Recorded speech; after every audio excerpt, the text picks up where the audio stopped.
We are live. Hi, Tristan. How are you today? Good morning. Very well, thank you. I think it's afternoon with you, isn't it, Carolyn? Oh, yeah, it is. Oh my God, I've been on Zooms all morning, so Really? forgive me. It started at 7 a.m.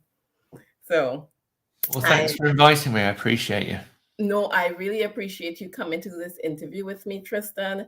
And why I asked you to join me is because you're in a real estate journey, and I want my audience to learn about what it is to be in real estate. And I want you to share about your experience, your successes, and how you can perhaps help people. So, before we begin, tell the audience about who is Tristan and what are you doing? So, Tristan is a British-born, um, born in a place called Cornwall. It's one of the most southwesterly places in the UK, and the population of my town, I think, was probably between 60 and 100,000 people. Quite a small rural town, and grew up in not quite the countryside, but certainly not a big city or anything. I then got into the hotel management business. I went to hotel management school, worked in hospitality for about 4 years, and then got into IT. Did that for 20 odd years, then information security, and then found Rich Dad Poor Dad about 3 or 4 years ago. And life's never been the same again for a very good reason. I've got two teenage kids, and I've lived in two different countries, the UK and here, and I love traveling. I've been to probably about 9 or 10 European countries in my time, and just love seeing other places, seeing other cultures, and love networking and connecting with people, and just really getting to know people and what they're about, and getting to know myself is the biggest journey that I've taken on the last 15 years. Obviously, it's an ongoing, endless journey, but I think that's one of the most important journeys that we need to embark on if we're going to be successful in understanding ourselves, so we can serve and understand other people in the most meaningful way. Oh yeah, for real. That is so true. But you have shared so much things about yourself there that I can ask you a world of questions, like so many questions. But I'm going to Sure. stick within real estate just to keep it concise, and we could bring you back on that. So you talked about read the book Rich Dad Poor Dad, which is many. I've heard so many business people and investors talk about that was the book that made the transition for them. So when you read that book, what actions did you take after reading that book? What was the aha moment from that book that made you do an action step? It's really understanding the difference between an asset and a liability. Mhm. Um, I think the delivery of the book was just really one of those unusually aligned books that can appeal to so many people. Some books can be written in a certain style that appeals to some and not others, maybe more an academic or a non-academic kind of style, but this was just really in very much layman's terms. It wasn't simple, but it wasn't complicated either. It just laid it out with a contrasting storyline between a father that came, through life in a more conventional, traditional route, where he was educated, he worked for a corporate company, it happened to be the government in this case, and contrasted that against an entrepreneur who obviously thinks very differently, looks at money with a different, very, very different point of view.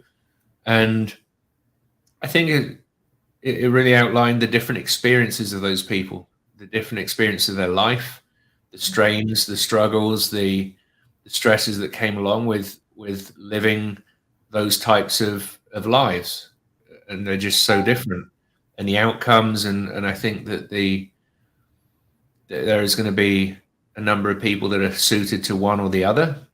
Mhm. But it really highlighted for many of the, like you said, the many investors and other people that have transitioned out of corporate world, W-2 jobs, regular working for somebody else, exchanging their time for money, and showing them the benefits of a different way of thinking, a different way of looking at things, and a different perspective from which to relate to life and those things that come along with life.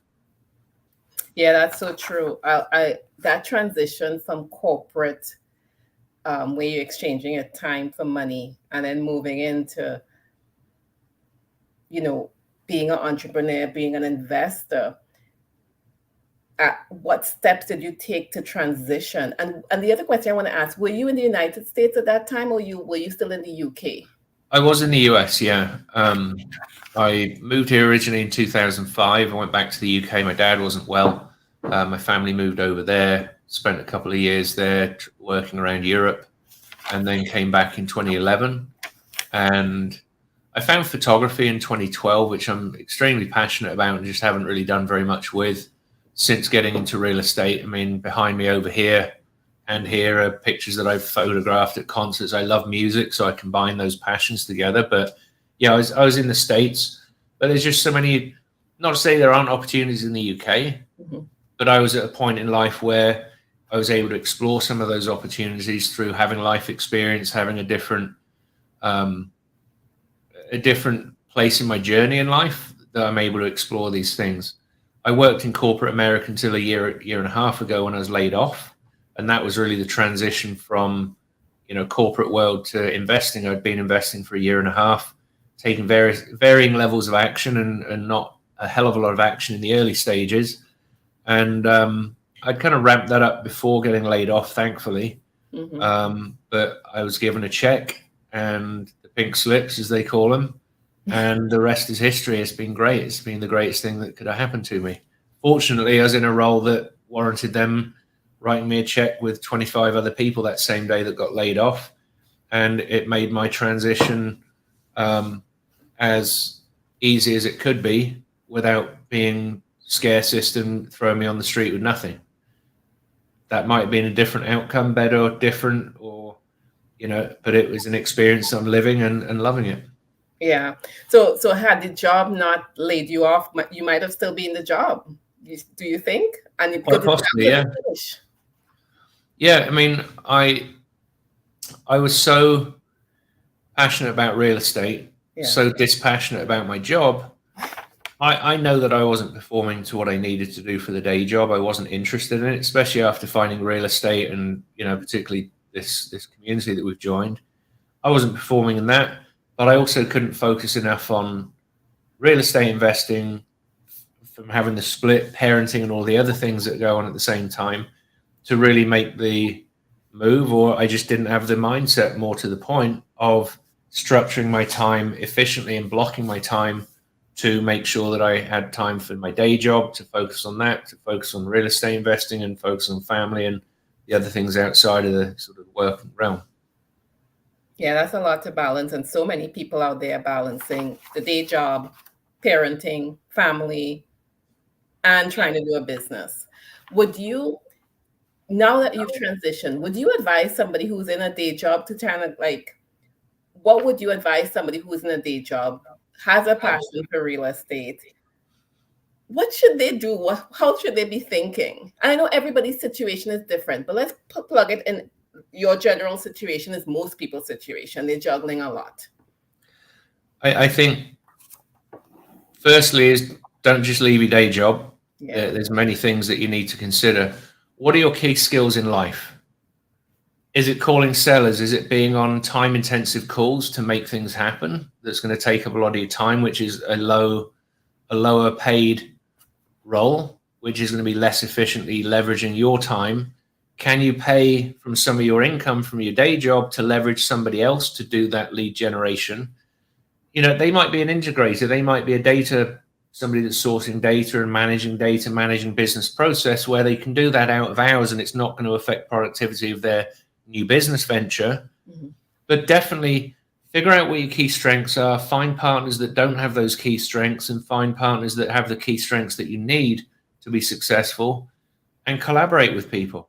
Even if it's at a very shallow level, just to get going and get some momentum, so that you guys can both really get some value for each other and just get some consistent income coming in. I would say get as much cash flowing, get as much debt, conventional debt, through having that day job before you leave your day job, because that's not going to be available to you when you leave. So leverage buying a second home that you may rent out as an Airbnb. Leverage getting debt for rental properties that is going to be a better rate because you've got that secure W-2. Leverage as much debt as you can. I mean, there was a guy in Arizona in sub 2. He used to work for a loan company. He was up to the maximum of 10 mortgages that he could get from his, and it wasn't just his employer. There may be a regulation. I'm not quite sure if it's like a standard, but you can get up to like 10 mortgages yourself. Mm-hmm. Then you have to, wrap those into a portfolio loan. Mm-hmm. And then it changes the structure of the debt. He got up to the 10 mortgages with 8 or 10 properties that he'd bought, and that was his cash flow. Then he exited the W-2 world where he'd got as much debt as he could in that world. Then he started leveraging the debt that he didn't need to use while he's in a day job. So building up that cash flow is going to be really important. I'm obviously still building through that and want to get to some great levels, but make sure you got that cash flow. That means that you can step away from your day job with no hiccup and no change in the lifestyle that you lead. Minimize your costs, be very aware, audit your own life, audit your own costs, and implement the profit first system in your own life, let alone into the business, so that you can figure out where money's coming and going. Obviously, you don't necessarily need tax accounts necessarily, but get that going so you've got a really clean audit of your finances. You know exactly where things are coming and going. And there will be sacrifices you need to make in the short term to make sure that you can allocate that extra funding that you may have had apportioned to something else in your life to go and invest in more cash flow and assets more quickly to free yourself up to. We have a survival relationship to money, which is the cost of living. Yeah. Once we surpass that, then we're in a position that we can be more thriving. We don't have that survival challenge anymore. We can, and it's not that we need to get to another stage to not be scarcest or be thriving. We can be thriving and happy with our life as is. And I suggest that we should consider taking that perspective, but eliminating that survival relationship with money then allows you to be more thriving when you're beyond that, when you're doing, whether it's fix and flips, whether it's more buy and hold properties, multifamily, wherever you are beyond that, that kind of sets that good foundation where if you're married, you've got a partner, that your family's taken care of at that point. And that's just a residual income. It's a passive income at that point. You don't have to worry about that. Everything else is frosting on the cake. No, I love these points. One of them I would like to add is that we have to get very self-disciplined when we transition from employee to an entrepreneur. Yeah. And I think those habits has to be developed even before you transition, because there's an amount of free time you're going to have, and you're going to have to learn how to manage that, because and then nobody's going to be telling you what to do. So you have to build these habits. Yes. And it's funny you raised that. There was a guy that left a day job or is transitioning out of his day job. It's an unusual situation, but I told him, and there was somebody that got laid off probably about 8 months ago because I'd had a recent experience. I said, get your schedule down, get your daily routine in, make one, stick to it, and manage that going forward, because that's going to be the most important thing. I got it into place, but I wasn't consistent enough with it in the beginning. But certainly, I get up, I walk the dog, I come back, I kind of plan my day, journal, meditate. There's a shower in there as well, I promise. And then, do a bit of reading, and then eat, get my day going, But it's like when you take time to hire somebody, but you fire quickly if it's not working out. Yes. With these routine things, you've got to give it time to have the effect that you hope it will. But you also need to be quick to change it if it doesn't have the benefit that you perceived in the beginning, or be aware where you might need to make tweaks to these things. Yeah. And one of the things with helping with a routine and transitioning, some of the successful people who have done that have hired like a high performance coach. Getting somebody like that before you leave your job can help you with that transition. Yeah. And one of the things I do realize with routine, which I'm in a routine, it gets kind of boring because I like variety, and routine gets boring. But the good thing about routine, you do the same thing every day, the results show after a period of time without you even knowing. So keep your head down, keep doing the routine, and the results show. Inevitably. Yeah, absolutely. And it's the 1%. You're getting 1% better every day. You're going to make a 365% improvement over the year. I can't say I'm living everything that I'm telling you, but I'm having the conversation with myself and sharing that with you, as I do each morning when I do my dog walk. I make a static post on Instagram before, when I'm leaving the house. Yeah. And then 15 minutes afterwards, I'm walking at a specific place down the road. And, I get the view over the mountain, the sunrise, and I do 3 to 5 minutes on Instagram live, just kind of talking about the post. Might be mindset related, might be business related. And that's just talking to myself, contemplating to myself what I really want to be thinking about and doing, maybe changing. But you're absolutely right. The routine's very important. And the irony is that you've heard the expression, discipline is freedom. Yeah. A lot of people see discipline as limiting. Yes. Yeah. It is limiting in the distractions that you have, and we are naturally distracted, particularly in today's society. And the irony of the fact that being disciplined and ignoring those distractions is what gives you the freedom of time, because you block that time. And I continuously see where areas that I can improve. I think that's the best, most positive spin I can put on that in those areas. And I have challenges with that, prioritizing things, because I'm trying to do too many things. And looking back to your question that you asked, is advice you'd give somebody leaving, is why I really mentioned what are your key skills in life so far. Find that and focus on that and stick to that very one thing, and just focus on getting even better at what you do well already, that you enjoy doing, and don't screw around with other things that are going to take your attention away from it. I'm trying to do too many things. I've got to say no to 75% of the things that I'm already doing and just let them go, and say no 75% of the stuff that comes my way as well. And when you're in that transition between, scarcest mindset and abundance, when you don't have, and when it's generally money, it's hard to let go of things that you see as an opportunity. And I think it's Hormozy posted the other day, saying yes makes you money, saying no gives you time, and maybe gets you nothing. So committing 100% yes can give you results, but you've got to say no to the things that give you the time to say the yes to the things that are going to be, in perspective, meaningful, and not dabble on things. Just be very decisive. And that's another trait of successful people that I keep seeing, is you see that I've got a bit of a messy desk, but you see successful people, they've got a very clean desk, because they're focused on one set of things that they do, and they're very clear on it. They don't need junk lying around. I mean, I'm sure there are some messy, successful people out there. But it's looking at life and just being that no is the most key word to success, is saying no to things that don't serve you. They don't serve others well.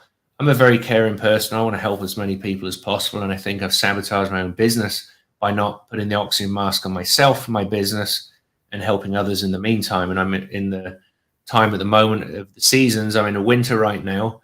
I'm just getting ready to prepare the business for the next season of the spring, to, plant seeds. I'm planting seeds right now almost to get ready for the coming summer, where there's going to be a huge harvest. And whatever that harvest means is not quite known right now, but I've got an idea of where I want to be. But again, getting clear on your goals as well, not creating such lofty goals that, in 6 months you're going to be worth $100 million, but make it 10 years out, and it might even become a 5-year goal after a year or 2 years once you get some momentum. But you've got to reverse engineer where you want to be with the results that you need to get along that hockey stick. So you're making that steady trajectory to begin with. You're getting the foundation ready for that to take off, if that's what you want to do. Some people just want that $20,000-$30,000 a month passive income. They can then go and travel and don't have to have a home. For some people, that's perfectly great, and in many ways that would be great too. But there are other things that I want to be doing as well, so that can allow me to do that for maybe a month a year, 2 months a year, maybe 6 months a year, but automate the rest of the business is where I need to get to. But I don't want to be a big employer. I don't want a huge team. I want something fairly manageable as far as not just me doing it myself, but I've got people that can take care of stuff for me by delegating. It could be a huge company. I just don't want to be in the business. I don't want to be the business, you know? Yeah, I get it. You don't want to be in their business doing it. Right. But where are you right now in your journey? Like what are you doing right now in the business? So I've been doing a bunch of JVing for the last year and a half. I did outbound marketing until January 2021, till I got laid off. So I cut back on the cold caller. I kept the guy on as a lead manager. I had just hired a second person. He became lead manager. She was the cold caller at the time, but I just let the cold caller go and I just went into JV work. Mm-hmm. And it's been I've had some great successes with it, but I've also had some realizations where it's not really my key skill. It's not my niche. Mm-hmm. And I think where I've been just mentioned about the scarcity mindset of wanting to make sure you don't lose something that you never had, which is money. Yeah. I'm trying to do too many things at once. So I did my first flip just over a year ago with one of the other students. And I'm probably on a 12th or 13th right now. And just partnering with people and working with other people. And that's the biggest lesson that I haven't fully taken away, is partnering up with people. I've tried out a couple of integrators over the last year, Mm-hmm. and I haven't found the integrator yet. I'm working with one guy who's really, really great. He doesn't have a huge amount of time right now. So there's definitely potential there, and we're just working along that journey. But I think there are just so many mindset issues, Carolyn. Not just myself, but I think there are mindset issues people don't realize. I didn't realize some of them, but the more you find, the more you become aware of. Mm-hmm. And even though they may be more granular, you imagine you got a rock in your shoe that big, you're going to notice, right? Mm-hmm. But then when you know what it feels like to have a rock in your shoe, you get one that's that big. Yes. And then you notice it. And then when you find a grain of sand, so the more you become aware of things that are possible challenges, the more sensitive you become to them and the more disruptive they are. I know when I walk the dog, if there's a bit of sand that gets in my shoe, I'm walking down the highway, I'm going to probably stop and take that thing out, because I can keep walking with it. And that's like holding the hot rock in your hand and expecting somebody else to suffer from it. Yes. So if I take that little piece of sand out my shoe, then it's clear, but then another smaller one might be there. And it's again being self-aware. You find more things that are impeding your future, and they become more disruptive because you're more sensitive to them. But isn't that life's journey? Because we never perfect. Oh, absolutely. We never get it right. So, but it's the awareness that we have to learn and be open to correcting, self-correct. Yeah. And a lot of people don't have it. And you can choose to leave that piece of sand in your shoe all the rest of your life. So many people do. They have so many thorns in their side or that sand in their shoe that they leave and they don't find a solution. But it's so liberating when you can get relief. Yeah, absolutely. Absolutely. And then it's kind of that model of success, isn't it? It's not just one mountain you get to the top of, then you find another peak, but there's a trough before it, and then you get to a higher peak and you find your way further along. And I love that journey. It's something that we need to embrace to make sure that it is a choice to enjoy the experience and to never give up. But I think the biggest thing is who you become, because you're not that same person 5 years ago before you read Rich Dad, Poor Dad, all the changes, the decision you had to make to say, well, okay, they laid me off. What am I going to do next? And make that decision. I'm not going back to another job. But it took a lot of learning to make those decisions. Yeah. And the further I get along, the further I'm looking for other people to not tell me what's wrong with me, because I don't look at life of right and wrong. I look at life as strengthening and weakening. Yes. I just watched for the second time an Alex Hormozy clip, and he was talking about perception and how we can perceive that something is one way or another.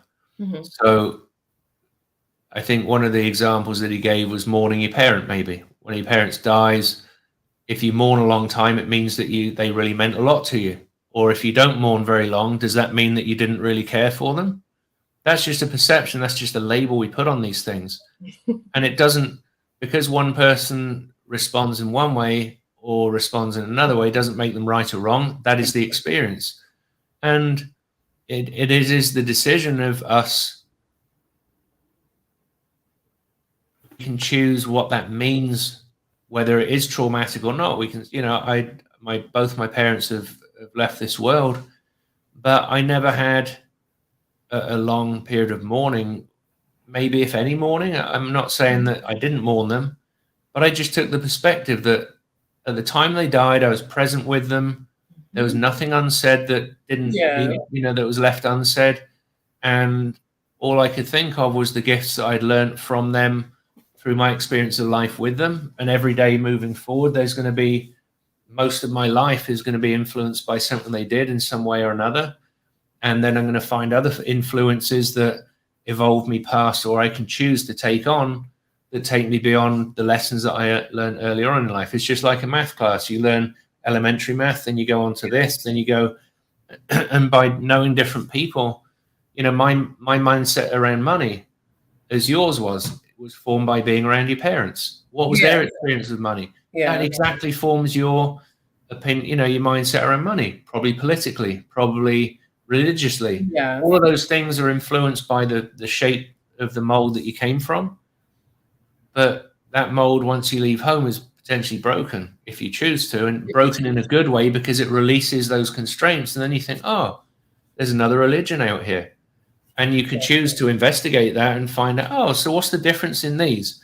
Instead of like the old days, and still in current days, but I call it the old days of the way of thinking, is that, oh, Christianity is the only religion, everything else is wrong. Well, how come you got very similar beliefs in your core beliefs? How come those are so similar, but you can't just get along and understand that it's a different perspective on a similar, way of thinking, similar way of living life?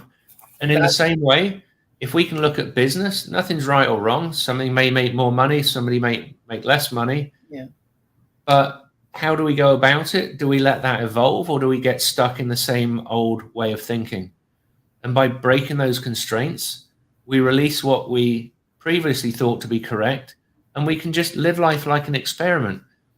Evolution is an experiment. They tried dodos, it didn't work out. Same with dinosaurs. They've gone. They didn't work out for whatever reason it was.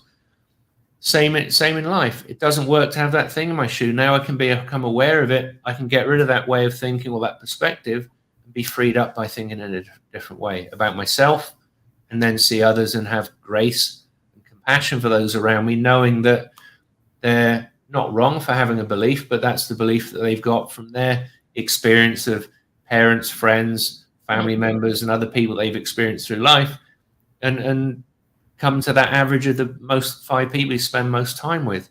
That's another evolution of us being around mindsets and people and opinions, that we start to merge and become I can't remember what the term is, but you kind of align with those people in many ways. Yeah. And I guess that's how we, in our community, as we came from a community of real estate investors, that's helping us make that transition with our mindset and the books and the people and the conversation, and being able to accept others for what they bring, and how we can use it for our own business and our own lives too, because there's so many different perspectives I didn't know that I'm learning that I wasn't exposed to. And it's so refreshing. Yeah, it really is. I mean, I think the old way of thinking was that if you find something that works, you keep it a secret.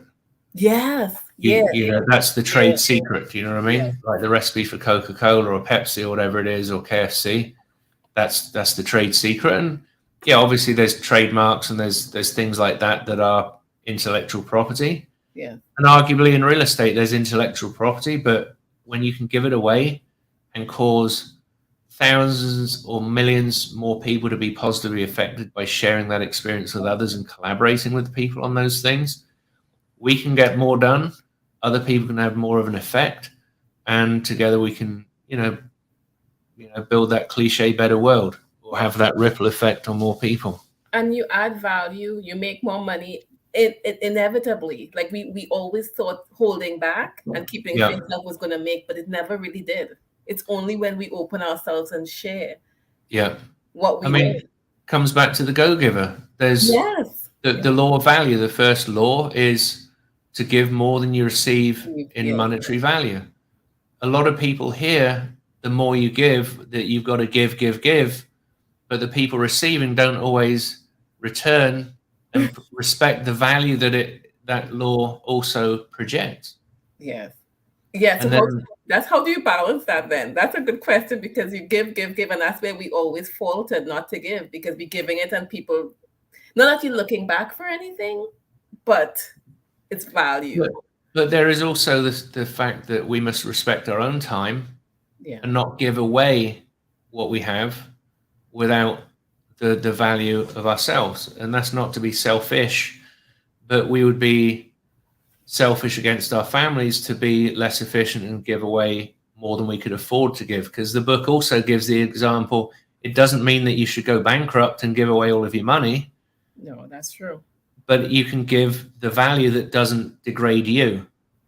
And by not receiving, not setting that foundation upfront contract and setting that boundary and communicating your own value, there is something that can be expected in a sense in that way. Do you know what I mean? Yeah, I understand what you mean. It's a balance and a mutual. It's a reciprocal. The way that I read it is to give more than you receive in money, but there is a monetary value, not to like everything, like opening a door for somebody that they're going to pay you for an opening. Yeah. But you see, where there is an exchange of value, there is an exchange of value. Yes, there is. I want to ask you a few more questions as we wrap up. So you talked about you looking for an integrator. Do you think your like we call it the avatar, your profile is more of a visionary person? Yeah, I think visionary, but connector primarily, connector and visionary. Visionary. I really enjoy building relationships. And one thing I've been aware of in the last few months has been brought to my attention, as well as self-realization, is I love talking to a lot of people. But you look at quantity versus quality. I have to look at quality of relationships over quantity of relationships and conversations. And really, to get to know somebody, to be able to provide the value, is to get to know somebody very well, identify what their needs are, and understand how those needs may be met. Even if the person doesn't know exactly what they're looking for, at least have the concept of what they're looking for and what they may need, to be able to make an introduction to somebody that could potentially provide that gap and overcome that and give the gain to somebody, where it's a collaborative situation. We've got transactional relationships and there are transformational relationships. We need to outsource things. I pay the bank, I pay the USPS for a stamp, or UPS for a courier service. That's a transaction where I give them money, they ship my thing somewhere, and it gets there. What's inside the package might be transformational for somebody else.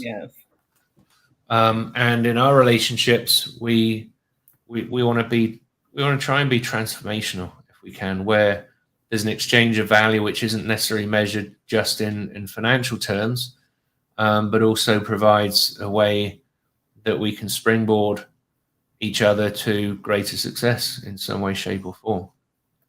Yeah, and I'd like to add on that, because I found myself moving from employee to more entrepreneur and business, and realizing real estate is relationship based. I find myself being one of transforms people's lives rather than being everything transactional. What can I get out of it? Because there's so much more satisfaction with helping others and knowing that where others don't know where life can take them, and the dreams and the things you can have. It's just so fulfilling to share that with somebody, to say, hey, read this book or do this.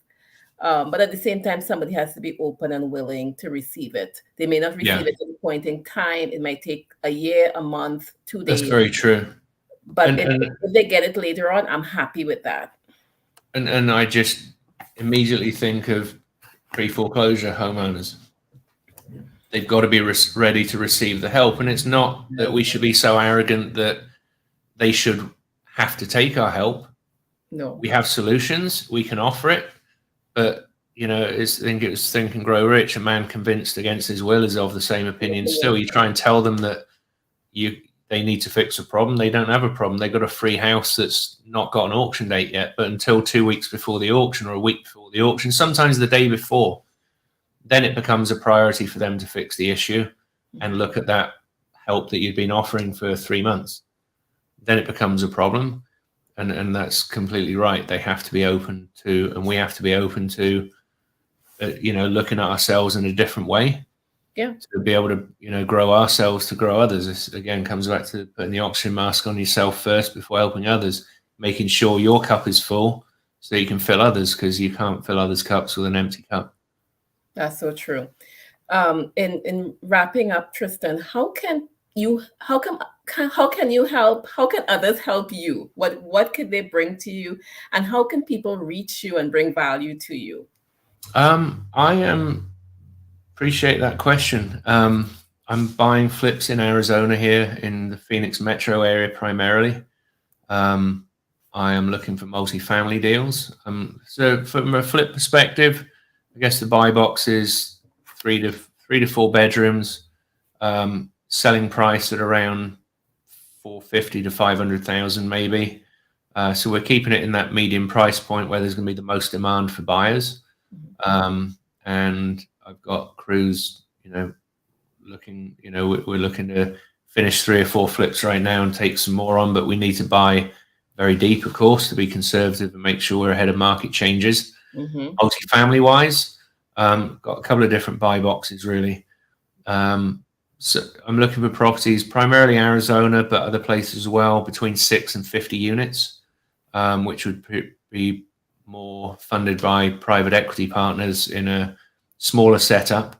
But I'm also looking for 50 to 500 doors to work with bigger partners that I have, to bring value to them. I'm going to be starting a fund very soon, to fund bigger purchases, and that's also going to help sustain a charity that I'm also launching very soon, which is going to provide free counseling and therapy services to teenagers. There's so much depression, anxiety, a lot of mental health issues in the teenage area. So it's such an underserved market with insurance and providers that don't take insurance because they get screwed around by them, have to wait 6 months to get paid half what they would for, their normal services, and just make it available to more kids and help try and head off some issues later on in life by getting help early. And I want to be able to fund that partly through the real estate and also obviously other donors as well. That's some very impactful stuff you're talking about doing. And, everything you talked about there, I see so many people being touched and helped. You're talking about the workers going to work with you on the flips, private equity, people who are going to be investing with you, helping those families. And then the biggest thing here is helping the young people with, there is so many issues that they deal with right now that is an underserved market. So what can somebody do to help you on this journey if they were looking to reach out? So I'm looking for lenders, private money lenders. I've got another project I'm starting in Florida, which is going to provide travel nurse accommodation.